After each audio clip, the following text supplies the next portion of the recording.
ఈసారి మంత్రివర్గ విస్తరణలో ఊహించని రీతిలో రాష్ట్రానికి పదవుల పండగ చేసింది యూపీఏ. ఉన్నవారికి పదోన్నతులు సహా 4 కొత్త ముఖాలకు మంత్రివర్గంలో చోటు కల్పించారు. దీంతో యూపీఏ 2లో రాష్ట్రం నుంచి ప్రాతినిధ్యం వహిస్తున్న మంత్రుల సంఖ్య మొత్తం 10కి చేరింది. రాష్ట్రానికే చెందిన పివి నరసింహారావు ప్రధానిగా ఉన్న సమయంలో కూడా ఆ సంఖ్య 8 మాత్రమే. ఇప్పుడు సర్వత్రా చర్చనీయాంశమైన విషయం అదే. ఒక్కసారిగా ఢిల్లీ పెద్దలకు రాష్ట్రంపై అంత ప్రేమ ఎందుకు పుట్టుకొచ్చింది? ఈ పదవుల పందేరం విధేయులకు వీరతాడు వేయడం వెనుక అసలు కథ ఏమిటి? ఆ వివరాలు ఈ కథనంలో చూద్దాం.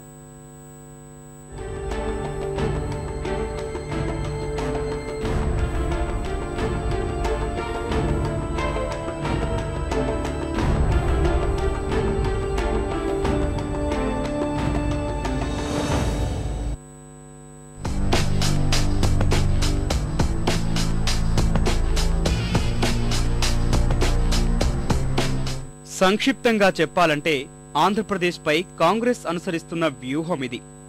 రాష్ట్రంలో వచ్చే సాధారణ ఎన్నికలే లక్ష్యంగా పావులు కదుపుతోంది కాంగ్రెస్. దానిలో భాగంగానే కేంద్ర మంత్రివర్గ విస్తరణలో రాష్ట్రానికి పెద్దపీట వేస్తుంది. కొత్తగా 5 మంత్రి పదవులు కట్టబెట్టడమే కాక మరో 2 మంత్రులకి పదోన్నతి కల్పించింది. రాష్ట్రంలో నెలకొన్న రాజకీయ పరిస్థితుల నేపథ్యంలో విధేయతకు పెద్దపీట వేస్తూనే ఆయా సామాజిక వర్గాలకు ప్రాధాన్యత లభించేలా జాగ్రత్తలు తీసుకుంది. ఇన్ని జాగ్రత్తలు తీసుకున్నప్పటికీ అనుభవానికి ప్రాధాన్యం లేకుండా పోయిందని సీనియర్ ఎంపీలు అసంతృప్తితో రగిలిపోతుండడం వేరే విషయం.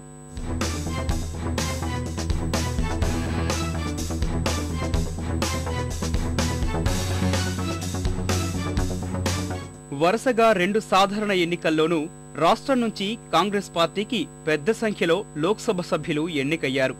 ఎంపీల సంఖ్య ఎక్కువే అయినప్పటికీ పదవుల పంపకంలో మాత్రం ఇప్పటి వరకు రాష్ట్రానికి అన్యాయమే జరుగుతూ వచ్చింది. మంత్రి పదవుల విషయంలో తమకు తీవ్ర అన్యాయం జరుగుతోందంటూ సీనియర్ ఎంపీలు పదే పదే వాపోతూనే ఉన్నారు.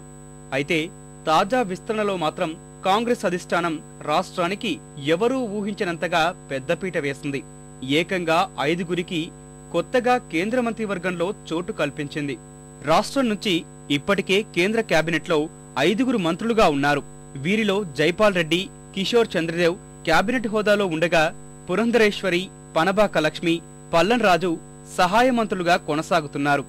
అటు రాష్ట్రం నుంచి రాజ్యసభకు ఎన్నికైన జైరాం రమేష్ కూడా కేబినెట్ మంత్రిగా ఉన్నారు. తాజా విస్తరణలో మరో 5గురికి చోటు కల్పించారు. చిరంజీవితో పాటు ఎంపీలు కోట్ల సూర్యప్రకాష్ రెడ్డి, సర్వే సత్యనారాయణ, బలరాం నాయక్, కిల్లి కృపారాణిలకు కేంద్ర మంత్రివర్గంలో చోటు లభించింది. వీరికి తోడు సహాయ మంత్రిగా ఉన్న పల్లన్ రాజుకు పదోన్నతి కల్పించారు. ఏకంగా కేబినెట్ హోదా కట్టబెట్టారు. అయితే పురంధరేశ్వరికి కూడా స్వతంత్ర హోదా లేదా కేబినెట్ హోదా కల్పించాలని భావించినప్పటికీ సమీకరణాలు కుదరలేదు. ఇదే విషయాన్ని సోనియా గాంధీ పురంధరేశ్వరికి వివరించారని కాంగ్రెస్ వర్గాలు తెలిపాయి. తాజా విస్తరణలో సీమాంధ్ర ప్రాంతానికి 3 పదవులు దక్కగా